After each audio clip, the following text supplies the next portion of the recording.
I always felt like I was the second choice, not the first. The spotlight was always on Anna, my older sister. She seemed to get everything effortlessly. Attention, gifts, you name it. My name is Emily, and this is how I grew up. We lived in a decent house. Dad was a mechanic, and Mom worked part-time as a cashier. Money was tight, but somehow there was always enough for Anna. I usually got what was left over. One chilly December evening stands out, setting the tone for my childhood. We were at our small dinner table. Anna was excitedly talking about a school project she aced. Mom, Dad, and my teacher praised her. Anna beamed, and my parents glowed with pride. "That's my girl," Dad said, clearly pleased.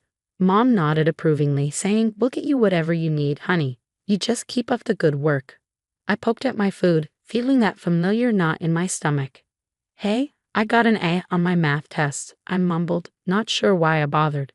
"That's nice, Emily," Mom replied, barely glancing my way. "Make sure you keep it up." There was no praise, no excitement.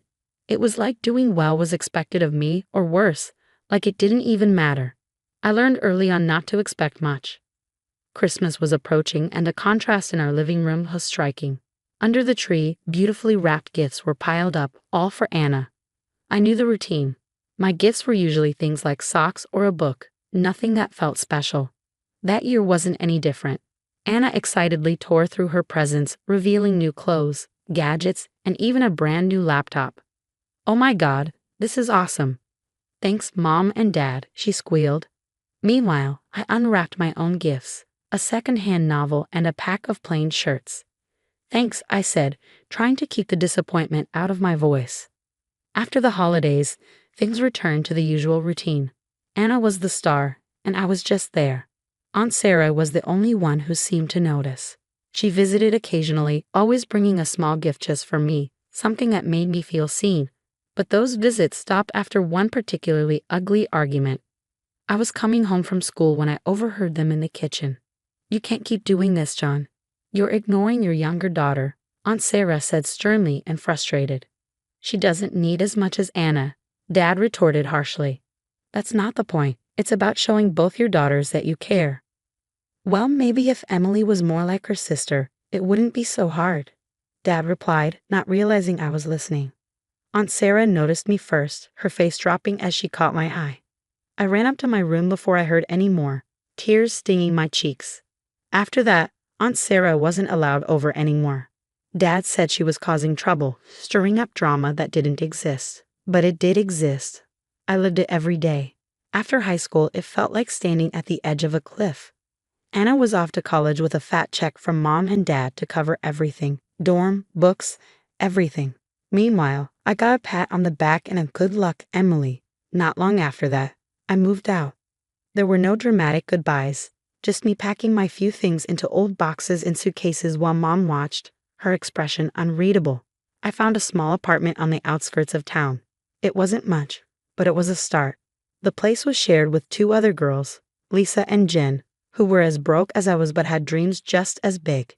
"Welcome to the dungeon," Lisa joked on the day I moved in, showing me around the cramped space with a laugh. "We make it work, though." "You got a job lined up, starting at the diner tomorrow?" she asked. "Yeah, and maybe something at the bookstore part-time," I replied, dumping a box on the bed that would be mine. "Good hustle." Jen nodded approvingly. "We all pitch in for rent on the first, no exceptions." "Okay, got it," she'd assured me. Working two jobs wasn't easy. The diner had me on my feet all day, taking orders and dodging the grumpy chef's temper, smiling through it all. Evenings were spent at the bookstore, shelving books and ringing up sales, the calm a stark contrast to the chaos of the diner. Months turned into a year, and saving up for college seemed like chasing a mirage. Just when I'd have a little put aside, something came up, like the time I got sick. It hit me out of nowhere. One day I was fine, the next I was burning up, barely able to get out of bed. Lisa found me like that, shivering under a pile of blankets. "Jesus, Em, you look like hell," she exclaimed, her face creased with concern. "You need a doctor." "I can't afford a doctor," I muttered, feeling the room spin a little. "We'll figure it out," she insisted, pulling out her phone. "There's a clinic. They charge based on what you earn. Don't be stubborn about this." The clinic was crowded and weary, where the wait times could break you if the illness didn't. When my turn finally came, the doctor, a kind, tired-looking man, prescribed some meds and plenty of rest. "You need to take it easy," he advised, handing me a prescription. "Can you take some time off work?" I almost laughed. Not really, but I'll see what I can do. Back at the apartment, I crunched the numbers, meds, missed shifts, just scraping by on rent. It all added up too fast. My college fund, what little there was, dwindled to nothing after the medical ordeal and draining my savings. I knew I had to face it. I needed help. Swallowing my pride, I decided to call home. It had been a while since we talked properly, since I moved out. The phone rang, and I braced myself. "Mom, it's Emily." "Emily? This is unexpected. Everything okay?" Her voice was cautious, not warm or worried. "I need to ask a favor. Can I come home for a bit, just till I get back on my feet?" My voice sounded small, even to my own ears. There was a pause, the kind that tells you the answer won't be what you want to hear. "Oh, Emily, you know your sister just moved back in with her husband. They're using your old room. There's really no space." My heart sank, but I pushed on. "Can't we figure something out? Maybe I could sleep on the couch. It's just for a little while." Another long pause.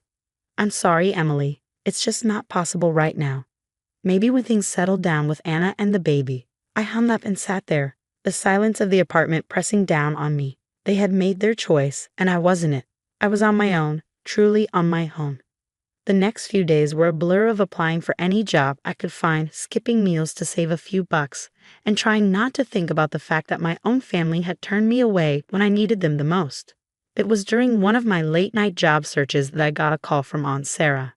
"Emily, sweetheart, I heard about what happened. Are you okay?" "Hey, Aunt Sarah. I'm managing, just trying to figure things out. Listen, why don't you come stay with me for a while? You shouldn't be alone through this." I felt tears prick at my eyes. "Really? Are you sure? I don't want to impose." "Of course I'm sure. You're not imposing. Your family, more than just when it's convenient. Pack your things and come over. We'll sort the rest out together." "Thank you, Aunt Sarah. Thank you so much," I said, my voice thick with emotion, packing up my things again. I couldn't help but feel the weight of the rejection, but also the warmth of being welcomed without conditions. Aunt Sarah's place wasn't big, but it was filled with love, something that had been sorely missing for too long. When I arrived, Aunt Sarah was waiting at the door. She wrapped me in a big hug as soon as I stepped out of the cab. "You're home now, Emily. Let's not worry about anything else tonight," she said, ushering me inside. Life at Aunt Sarah's was different from anything I'd known. It was quiet, peaceful, and most importantly, I felt wanted. A few days after I moved in, Aunt Sarah and I sat down at her old, scared kitchen table for some real talk, the morning sun spilling over the cluttered surface, turning the steam from our coffee cups into golden swirls. "So, Emily, what's the plan?" Aunt Sarah asked, her eyes locking onto mine with that direct, no-nonsense way she had. I took a deep breath, stirring my coffee slowly. "Honestly, Aunt Sarah, I want to go to college. I want to be a lawyer, but everything's just messed up right now," I admitted. She nodded, tapping a finger on the table thoughtfully. "Lawyer, huh? That's a big dream, Emily. Big dreams are good. They keep us going, but they need big plans. What's stopping you?" "Money," I said flatly. "Money is stopping me. I've been working jobs, but it's never enough, especially not for law school." Aunt Sarah leaned back, her chair creaking slightly. "I might have a solution for that, but it comes with a condition." I frowned, curious and a bit wary. "What kind of condition?" "You get into college and I'll pay for it. But Emily, you've got to commit. No half measures. You work your tail off, you study hard, and you excel. Can you do that?" Her offer floored me. It was more than I could have hoped for. "Yes, I can do that. I will, Aunt Sarah. Thank you." With that, we started planning. I applied to colleges that offered good law programs, crafting application letters late into the night. When the acceptance letter from a well-respected state college came, I actually pinched myself, thinking I was dreaming. I did it, Aunt Sarah. I got in. College was tough, law school even tougher. Aunt Sarah's financial support freed me from the constant stress of money, but it put another kind of pressure on me. The pressure to succeed, not just for myself, but for her too. As semesters passed, I not only met Aunt Sarah's expectations, I exceeded them. My grades were top of the class, and I landed an internship at a local law firm. One evening, after a particularly grueling day at the firm, I came home to find Aunt Sarah in the kitchen, her expression more serious than usual. "Sit down, Emily. We need to talk."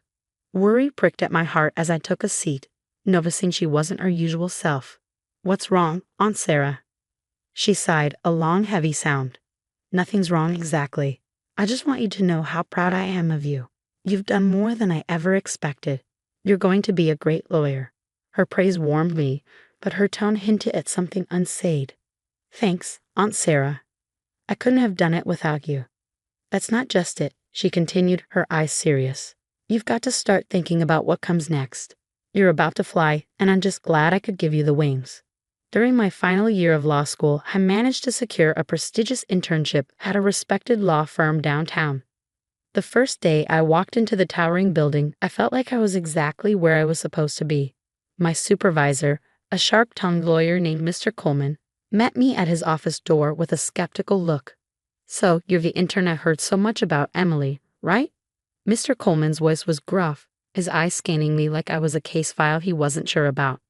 "Yes, sir," I replied, determined to prove myself. "I'm here to learn and contribute as much as I can," I replied, my voice steady despite the butterflies dancing in my stomach. The work was intense. I spent days buried in legal research, drafting documents, and sometimes I was allowed to sit in on client meetings, observing the real dance of law. Mr. Coleman didn't hand out praise easily, but when he did, it stuck. One late evening after everyone else had gone home, I was still at my desk poring over a particularly tough case when Mr. Coleman walked by. He stopped, looking over my shoulder at the piles of legal journals and notes spread out in front of me. "Don't you ever go home, Emily?" he asked, an eyebrow raised in amusement or maybe respect. "Not until I figure this out," I answered without looking up. "This case could set a precedent, and I think there's an angle we've missed." Mr. Coleman grunted, pulling up a chair. "Show me." We spent the next hour discussing the case back and forth, with me arguing my point based on a precedent I found that could help our client. Finally, he leaned back, rubbing his chin thoughtfully. "Not bad, Emily, not bad at all. You've got a sharp mind for this. Keep it up, and you'll make a fine lawyer." The day I graduated, I felt a mix of pride and nostalgia. Aunt Sarah was in the front row, clapping louder than anyone else, her eyes shining with tears. After the ceremony, as we walked out of the auditorium, she hugged me tight. "You've done it, Emily. All those years of hard work, and here you are," she said, pulling back to look at me with that proud, unwavering support that had become my rock. "I couldn't have done it without you, Aunt Sarah. You believed in me when no one else did, not even myself," I said, my own eyes misty. With my law degree in hand, I started applying for jobs. The market was competitive, brutal even, but I was not deterred. I sent out dozens of applications, went on several nerve-wracking interviews, and finally, I got a call that would start the next chapter of my life. "Miss Emily, this is Jared from Mason & Associates. I'm pleased to inform you that we'd like to offer you the position. Your internship performance was highly recommended by Mr. Coleman, and we believe you'd be a great fit." I almost dropped the phone. "Thank you, Jared. I'd be honored to accept." When Aunt Sarah told me that my sister Anna had never graduated college due to her early pregnancy and quick marriage, I wasn't really surprised. Aunt Sarah's health took a turn for the worse not long after that revelation. I was at work, buried in files, when I got the call from the hospital. My world stopped. I barely remember grabbing my things and rushing out. Everything after that was a blur until I reached her side.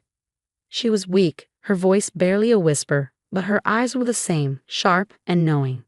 "Emily," she murmured as I took her hand, trying to swallow the lump in my throat. "I'm here, Aunt Sarah. I'm right here," I managed to say, my voice trembling. She squeezed my hand, her grip frail but firm. "You did good, kid. I'm so proud of you. You remember what I always told you, to be strong, to stand up for myself," I replied, tears streaming down my face. "That's right, and you have," she said, her voice growing fainter. "I've left you something in my will, the house. It's yours now." I nodded, unable to speak, squeezing her hand. We didn't say much after that. We didn't need to. Later that night, she passed away quietly in her sleep. The months following her death were a blur of legal matters and settling into the house that was now legally mine. I transformed it into something that felt like a real home for the first time in my life. Then, out of the blue, my parents and Anna, with her husband and kids, decided to visit. I should have known they weren't just coming to check on how I was holding up. As soon as Anna walked in, she started inspecting the place like she was at an open house, commenting on every piece of furniture and layout. "Oh, this would be perfect for the kids," she said loudly. "Look at all the space, Mom." Her husband nodded, adding, "Yeah, we could really spread out here." I clenched my fists, trying to keep my cool. It wasn't until my mother chimed in that I lost it. "Emily, you should really think about letting Anna have the house. They need the space, what with the kids and all.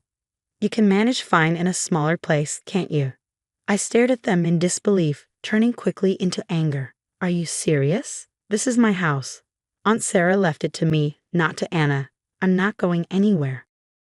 Anna, who had been pretty quiet, finally piped up, her voice dripping with entitlement. "But you don't need all the space, Emily. It's just you here. We're a family of 5. It just makes sense for us to have it." That's when I laughed. It wasn't because anything was funny, but because the sheer audacity of their request was absurd. "You think just because you have kids and a husband, I have to give up my home? That's not how this works." Mom looked shocked.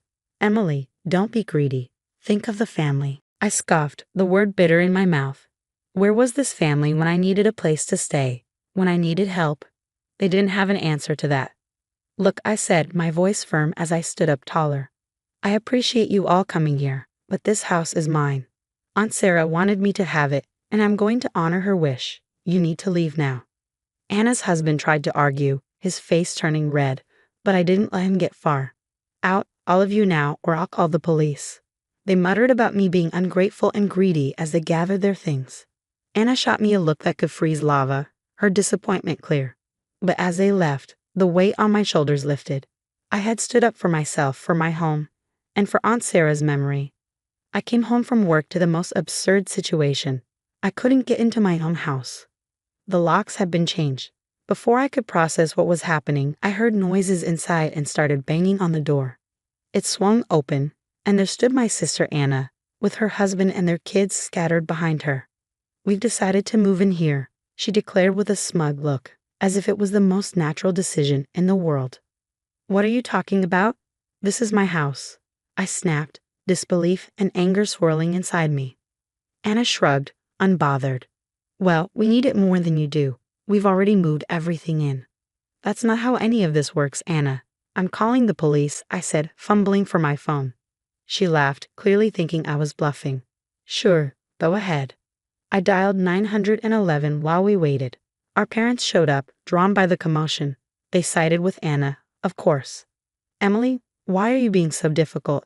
This is family. We should stick together," Mom said, her voice high-pitched and nervous. "Dad, tell her," Anna added, turning to our father, who just frowned at me. "This is just plain wrong, and you know it," I shot back, the reality of the situation making my hands shake with rage. Anna's husband, who'd been silent until then, stepped up. "Just drop it, Emily, otherwise you'll regret it," he sneered, his tone menacing. I started recording on my phone, aiming it at him. "Threaten me again, and it's on record." He lunged for the phone, but I sidestepped him right then. The police arrived. It didn't take long for them to assess the situation. My sister was crying, her kids confused and scared. Anna's husband kept saying, "It's just a family matter," trying to downplay his earlier aggression. Mom was sobbing by now, pleading with the officers. "Please, they're just kids. They don't understand. We're her family." I took a deep breath before I explained to the police. They broke in and changed the locks. I didn't give them permission. This is my house. The officers were firm. Breaking into a house and changing the locks is illegal, even if you are family, one of them told Anna and her husband. Finally realizing the seriousness of the situation, my family's bluster faded. The police made it clear they had to leave. Reluctantly, and with plenty of resentful glances thrown my way, they gathered their things. After the police left, I called a locksmith to change the locks again, this time making sure no one else had the keys. As I stood in the doorway of my reclaimed space, the silence was heavy, filled with the echoes of the confrontation. It was a few months later when I met Mike. He was a friend of a friend introduced to me at a small gathering. Mike was easy to talk to with a straightforward way about him that I appreciated. "So, you've had quite the year, huh?" Mike said, handing me a drink with a knowing smile. "You could say that," I replied, the corner of my mouth tilting up in a half smile. "It's been eventful." As the evening went on, we talked about everything and nothing: music, books, our shared disdain for soggy French fries. It was refreshing talking to someone who didn't see me as the overlooked sister or the woman who kicked her family out. Weeks turned into months, and Mike started coming around more often. One quiet evening, as we sat watching a movie with a bowl of popcorn between us, Mike turned to me. "Emily, I've been thinking," he began, pausing the movie. "Yeah," I responded, my heart skipping a beat. "I really like what we have.